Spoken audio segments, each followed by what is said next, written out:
Yo! Dahil madami pa din sa ating nangangapa kung anong tamang power supply unit ang dapat ilagay para sa mga system units nila, nandito na naman tayo at kasama na naman natin ngayon ang ASUS para ating malaman kung paano ba tayo makakapamili ng proper power supply unit sa gaming PC natin. Hindi ka naman sinasabing etong ROG Strix 1000 watts Gold Aura Edition na agad yung pipiliin nyo, di ba? Pero eto kasi yung i-feature natin for example lang dito sa video na to. So without further palabok, himayin na natin yung mga sahog.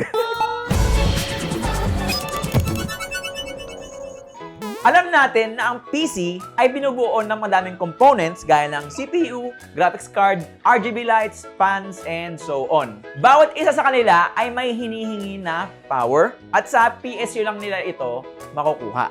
Kaya, ang pinakamahalagang kailangan mong alamin sa PC mo ay kung gaano kalaking wattage ba ang i-generate ng system mo nang sa ganon, malalaman mo kung anong wattage ng PSU ang dapat mong ipang-suporta sa mga pyesa na meron ka, especially ang CPU and graphics card kasi ito usually ang matatakaw sa power. Pag hindi sapat ang nilagay mong supply sa system mo, matik na sintomas niyan ay instability. Nagka-crash, nagbe-freeze, nag-automatic restart, tapos maingay yung fans niya dahil sobrang siyang umiinit. Worst case niyan is matadamage ang mga components pag hindi natatanggap yung saktong power na kailangan nila. So, dapat tignan mo sa tech specs ng product page yung TDP ng CPU mo and TGP naman sa graphics card mo. Kung ano man yung value ng TDP and TGP, dagdagan mo ng tigkalahati ng mga values nila. For example, 65 watts TDP itong Ryzen 5 5600, mag-a-add pa ako ng 32.5 watts, edi equals 97.5 watts na yun. Then, sa RTX 4060 naman, 115 watts plus yung kalahati niya na 57.5 watts. So, equals 172.5 watts na yon. Tapos, yung total wattage ng CPU and GPU, ipag-a-add natin, then magdadagdag ako ng kalahati pa ng total wattage nila, which is estimated wattage ko lang yon para sa konsumo ng iba pang components tulad ng motherboard, RAM, SSD, fans, RGB lights, and magiging allowance na din ito for safety para hindi 100% yung magiging operation niya pagka full load yung system natin. So, ang suma total ng ating system wattage equals yan sa 405 watts. So, ibig sabihin, nag-slip. Dali lang, bubuksan ko lang ha. So, ibig sabihin, pwede ako mamili ng at least 450 watts up to 550 watts na power supply. And kasi mga usual na available sa market, di ba? Mga pagpipilian mo. Pero kung tinatamad kayong mag-add ng mga watts na yan, sundin nyo na lang yung required system power ng GPU nyo. Or ipakalculate mo na lang kay ASUS yung recommended wattage para sa system mo. Kung titignan nyo itong setup ko ngayon, ang power supply na gamit ko is the ASUS ROG Strix 1000 watts Gold Aura Edition. This is a high-end gaming power supply unit na may wattage na 1000 watts, which is sobrang overkill para sa test setup ko ngayon na merong Ryzen 5 5600 and RTX 4060. Sobrang laki ng power overhead talaga nito para dito, which is hindi naman inherently harmful sa system ko, pero pag-usapan natin ang efficiency. Di ba may nakikita ka sa mga box ng power supply na 80 plus logo? Naku, pagka wala kang nakikitang ganun, matik, kaysan mo na yan. Lalo na pagka mid to high end yung system mo. Yung logo na kasi na yun, yung nag-i-indicate ng efficiency ng mga power supplies. Performance specification and certification program yan for power supply units. Mas mataas ang efficiency, mas mababang power ang nasasayang pag kino-convert niya yung power galing sa wall papunta sa system. Meron itong 6 levels of certification from standard or yung tinatawag natin na white hanggang sa titanium. Kada angat ng level, mas tumataas yung efficiency requirement. For example, yung 80 plus gold, at 20% and 100% load, at least 88% efficient dapat siya pag nasa 230 volts siya na outlet. Tapos, meron pang isa pang certification bukod sa 80 plus rating. Meron na ding cybernetics, PSU efficiency, and noise level certifications. Bago-bago lang to eh. Pag may ganitong certification ang PSU, ma-search nyo mismo yung testing data and results nila tulad nitong sa ROG Strix Gold Aura. Dahil gold rating siya, ang ibig sabihin is at least 87% efficient ang operation niya at 20, 50, and 100% load.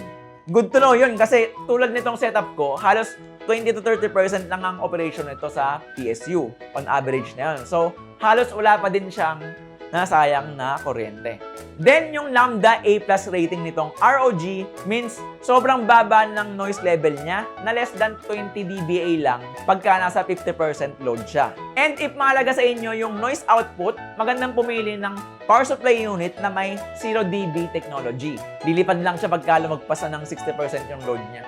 I mean, yung pan niya, doon na siya iikot. And once na alam nyo na yung wattage and efficiency na kailangan nyo, yung titignan nyo naman is yung size ng power supply unit kasi baka hindi pala kasya sa case mo. Nabili mo na, hindi pala kasya.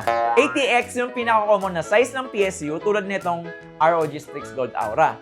Meron itong dimensions na 180 by 150 by 86 mm and may weight na around 3 kilograms. Pag naka-ITX motherboard and case ka naman, SFX dapat ang kunin mo para kasya at mas mamamaximize mo yung space ng case mo.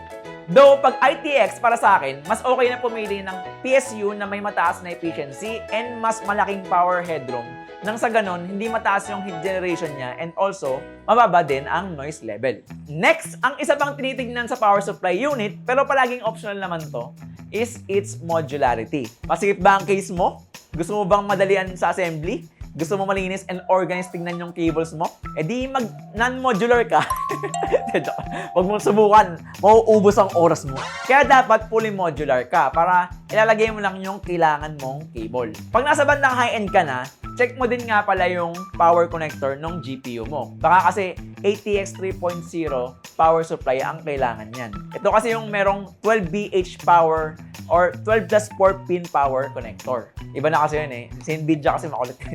May unique feature din tong Strix Gold Aura na to eh. Meron siyang extra power slot para sa addressable Aura RGB niya.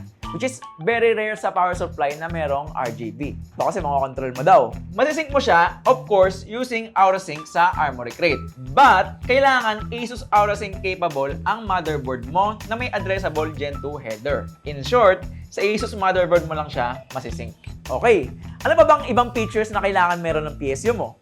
Siyempre, dapat meron niyang protection feature sa overpower, over and under voltage, short circuit, overcurrent, and over temperature. Matik yan, dapat meron, lalo na pagka hindi ka gumagamit ng AVR. So yun, yan ang mga mahalagang bagay na dapat nyong tingnan kapag pumipili kayo ng power supply unit sa gaming PC nyo. Of course, meron pang ibang bagay na pwede nyo ding i-consider, syempre, tulad ng brand reputation, warranty, and yung price. Well, pasok pa din naman dyan itong ASUS ROG Strix 1000 watts Gold Aura Edition. Reputation niya, check yan. Warranty, 10 years ang warranty nito plus may local service centers. Sa price naman, it is actually premium but very reasonable naman with all its features and sa itsura niya. Bira ka lang kasi makakita ng power supply na pogi. Always kasing nakatago lang yan sa mga shroud di ba? So that's it! I hope natulungan ko kayo sa pagpili nyo ng power supply. Pero hindi naman ibig sabihin na napanood nyo na itong video na to, hindi na kayo magtatanong sa akin. Or pwede nyo itanong sa baba sa comment section or punta kayo Discord namin or sa Facebook page. As always, if you want more videos like this, get subscribed, enable notifications so you won't miss another episode. Like, dislike, I don't care. Thank you and GG. Pogi.